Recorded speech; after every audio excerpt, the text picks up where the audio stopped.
Okay, it is that time of year. You know, that time where you get to look back and evaluate the last 12 months and then look forward and start to plan out how you want your 2023 to look. So let's talk about a very relevant topic when doing this evaluation, and that would be your passion for cooking. Should you follow it or not? Hey there, Chef Shelly here. This channel is for passionate home cooks who want to get paid to do what they love. I've had a successful personal chef business for over 17 years, and when I'm not cooking for my own clients, I help passionate home cooks just like you start your own successful personal chef business, because you can totally get paid to do what you love without having to go to culinary school and without doing crappy restaurant work. So if that sounds like something that might be a dream come true for you, be sure to hit subscribe and ring that little bell so that you never miss a weekly video.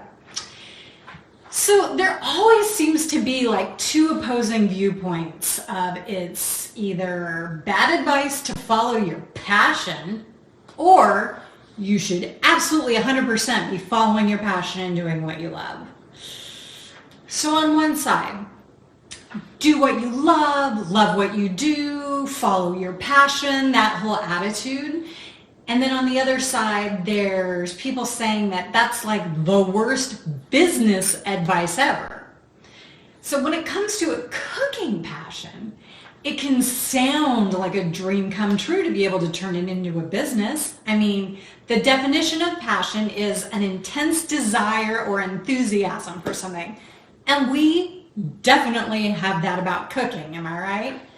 So an intense desire or enthusiasm, okay? That's like an emotion from within, you know? It's not a head thing, it's a heart thing. It's about love and it's about passion. So is that passion, that love for cooking, your heart trying to tell you something? Is it your heart trying to tell you that this could be your calling? So all that is kind of one side, right? Now let's talk about the other side of the conversation, because a lot of people say that it is bad advice to follow your passion. There are people out there that have successful businesses doing like junk removal, right? And that's not their passion, but they're making great money doing it. Or, you know, someone has a job. They're not passionate about it, but it's paying the bills. So you don't have to be passionate about your business or your work to make money, right? You could be passionate about the money or the paycheck, or just maybe you're passionate about business in general. You don't necessarily have to be passionate about the thing you're doing, like junk removal or whatever. So making money and running a business are skills. And in our case of a personal chef business, that is separate from actually doing the thing, right? Which is the cooking. So here's like another example. Somebody says, I'm really passionate about cooking. There's a skill attributed with that. It's an art. It's something you can improve at, and get better at, right? So then that's the skill. But then to do it as a business, you need to also have the skill of business and marketing and making money. So you could take two personal chefs and they're going to build two completely different businesses. One person is just following their passion. They love to cook. They don't have a plan. They struggle to get clients. They undercharge, and they're never successful at their business. Now, the other one, who's just as passionate a cook, says, you know, I want to do this as a business, but I'm not just blindly going to go into it because it would be fun, okay? I can have fun for free. I can cook anytime I want. That's called a hobby, right? I can cook all I want for myself, for my family, my friends, but I don't need to make it a business. I'm only going to turn my passion for cooking into a business if it makes sense.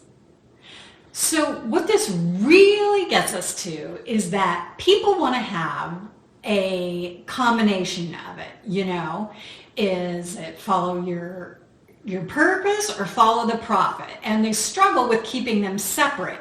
And what I'm saying to you again is, in one sentence, you need to have both. It's the integration. You need to have your head in the business and your heart in the cooking, and that a logical plan can tie it all together. And this is why, too, so many people get like burnt out of just a job or a business that they might have that's only about the money. Because at the end of the day, when I say we're emotional beings, I'm not saying that you're crying all the time at every Hallmark commercial. Not that there's anything wrong with that. It's the holidays. If you're crying at Hallmark commercials, it's okay. That's not the point. But the point is, we are driven to want more. We have dreams, we have passions, and if you're not fulfilled and satisfied on all your levels, it's super easy to get burnt out with work. So on the flip side of that, again, if you're just going around doing whatever you're excited about with today, chances are that you're going to struggle to build a successful personal chef business.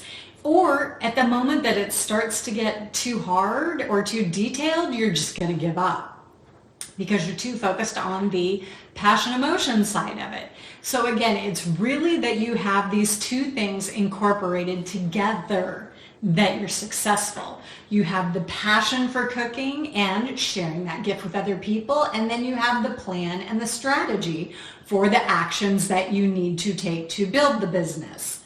So you can spend more time doing what you love, and you also develop the discipline and the skills around building your business and making money doing what you love. And when you can play in both of those camps, where you love what you do and you're doing what you love, but you know how to do it in a way that makes money and a successful business, that is where the true magic lies.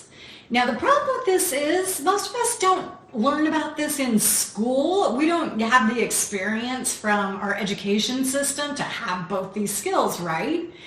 So if you want to learn more about transforming your passion for cooking into a personal chef business that's successful, go to the link in the description and get my guide that walks you through doing meal prep for a paying client, and see how you like doing a cooking service as if it was in your business for a real client. Because if you truly love it, there are clients out there and they are hungry for what you are cooking.